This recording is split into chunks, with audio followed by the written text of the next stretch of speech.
പാലക്കാട് ഇനി CPM-ന്റെ സ്ഥാനാർത്ഥിയെക്കുറിച്ച് നോക്കാം. BJP-യും കോൺഗ്രസും നേർക്കുനേർ പോരിനിറങ്ങുന്ന പാലക്കാട് ഹോട്ടൽ മുതലാളിയെ സ്വതന്ത്ര സ്ഥാനാർത്ഥിയാകാൻ CPM നീക്കം നടക്കുമ്പോൾ NRM ഹോട്ടൽ ശൃംഖല ഉടമ റസാഖുമായി ചർച്ച നടത്തിക്കഴിഞ്ഞു. മറ്റ് 3 വ്യവസായികളെ സമീപിച്ചെങ്കിലും ആരും വഴങ്ങിയില്ല.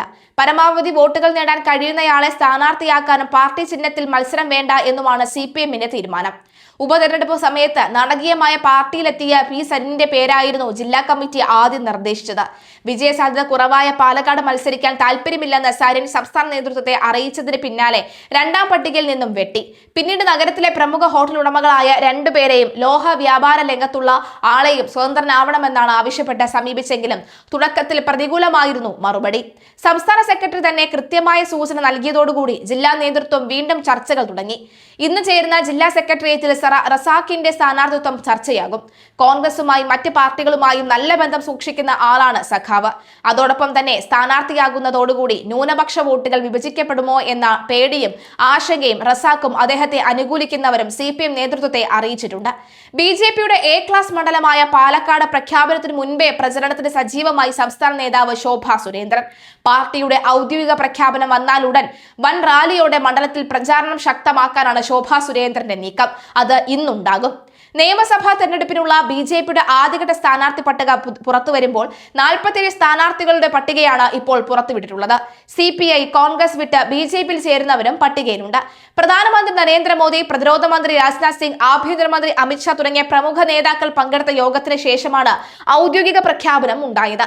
BJP സംസ്ഥാന അധ്യക്ഷൻ രാജീവ് ചന്ദ്രശേഖർ നേമത്തും മുൻ സംസ്ഥാന അധ്യക്ഷൻ K. സുരേന്ദ്രൻ കാസർഗോഡ് ജില്ലയിലെ മഞ്ചേശ്വരത്തും നിന്നും ജനവിധി തേടും. കോഴിക്കോട് നോർത്തിൽ നവ്യ ഹരിദാസ്, പാലക്കാട് ശോഭ സുരേന്ദ്രൻ, തൃശൂരിൽ പത്മജ വേണുഗോപാൽ, ഒറ്റപ്പാലത്ത് മേജർ രവി, പാലയിൽ ഷോൺ ജോർജ്, പൂഞ്ഞാറിൽ PC ജോർജ്, വട്ടിയൂർക്കാവിൽ മുൻ DGP ശ്രീലേഖ, കഴക്കൂട്ടത്ത് V. മുരളീധരൻ എന്നിവരും മത്സരിക്കും. കാട്ടാക്കടയിൽ PK കൃഷ്ണദാസ്, ആറ്റിങ്ങലിൽ അഡ്വക്കേറ്റ് P. സുധീർ എന്നിവരും ജനവിധി തേടും. ഉദമയിൽ മാനുവൽ മെല്ലോത്ത്, കാഞ്ഞങ്ങാട് ബാലരാജ് M, പയ്യന്നൂരിൽ AP ഗംഗാധരൻ, അഴീക്കോട് KK വിനോദ് കുമാർ, കണ്ണൂരിൽ C. രഘുനാഥ്, വയനാട് മാനന്തവാടിയിൽ P. ശ്യാംരാജു, സുൽത്താൻ ബത്തേരിയിൽ കവിത AS-ഉം മത്സരിക്കും. കോഴിക്കോട് ജില്ലയിലെ വടകരയിൽ അഡ്വക്കേറ്റ് K. ദിലീപ്, കുറ്റ്യാടിയിൽ രാമദാസ് മണലേരി, നാദാപുരത്ത് CP വിപിൻ ചന്ദ്രൻ, കൊയിലാണ്ടിയിൽ CR പ്രഫുൽ കൃഷ്ണൻ, പേരാമ്പ്രയിൽ M. മോഹനൻ മാസ്റ്റർ, ബാലുശ്ശേരിയിൽ CP സതീശൻ, എലത്തൂരിൽ T. ദേവദാസ്, കോഴിക്കോട് സൗത്തിൽ T. രചന, ബേപ്പൂരിൽ അഡ്വക്കേറ്റ് KP പ്രകാശ് ബാബു, കുന്ദമംഗലത്ത് VK സജീവൻ എന്നിവരാണ് സ്ഥാനാർത്ഥികൾ. ഷൊർണൂരിൽ ശങ്കു T. ദാസ്, മലമ്പുഴയിൽ C. കൃഷ്ണകുമാർ, ചേലക്കരയിൽ K. ബാലകൃഷ്ണൻ, മണരൂരിൽ അഡ്വക്കേറ്റ് KK അനീഷ് കുമാർ, ഇരിങ്ങാലക്കുടയിൽ സന്തോഷ് ചേരാകുളം, ദേവികുളത്ത് S. രാജേന്ദ്രൻ, വൈക്കത്ത് K. അജിത്ത്, കാഞ്ഞിരപ്പള്ളിയിൽ അഡ്വക്കേറ്റ് ജോർജ് കുര്യൻ എന്നിവരും മത്സരിക്കും. അമ്പലപ്പുഴയിൽ അരുൺ അനിരുദ്ധൻ, ഹരിപ്പാട് സന്ദീപ് വചസ്പതി, ചെങ്ങന്നൂരിൽ MV ഗോപകുമാർ, തിരുവല്ലയിൽ അനൂപ് ആന്റണി ജോസഫ്, കരുനാഗപ്പള്ളിയിൽ VS ജിതിൻ ദേവ, കുന്നത്തൂരിൽ രാജീവ് പ്രസാദ്, കൊട്ടാരക്കരയിൽ R. രശ്മി, ചാത്തന്നൂരിൽ BB ഗോപകുമാർ, നെടുമങ്ങാട് യുവരാജ് ഗോകുൽ, പാറശാലയിൽ അഡ്വക്കേറ്റ് ഗിരീഷ് നെയ്യാർ എന്നിവരടങ്ങിയ ആദ്യഘട്ട പട്ടികയാണ് BJP പുറത്തുവിട്ടിരിക്കുന്നത്. പാലക്കാട്ടെ സാധ്യതാ പട്ടികയിൽ അവസാന ഘട്ടത്തിൽ ശോഭ സുരേന്ദ്രന് പാർട്ടി ഈസ്റ്റ് ജില്ലാ പ്രസിഡന്റ് പ്രശാന്ത് ശിവനുമായിരുന്നു. നിലവിലെ രാഷ്ട്രീയ സാഹചര്യത്തിൽ പാലക്കാട് വനിതാ സ്ഥാനാർത്ഥിയെ പരിഗണിക്കണമെന്ന സംഘപരിവാർ നിർദ്ദേശം പാർട്ടി മുഖവിലക്കെടുക്കാനും സാധ്യത ഉണ്ടായിരുന്നു.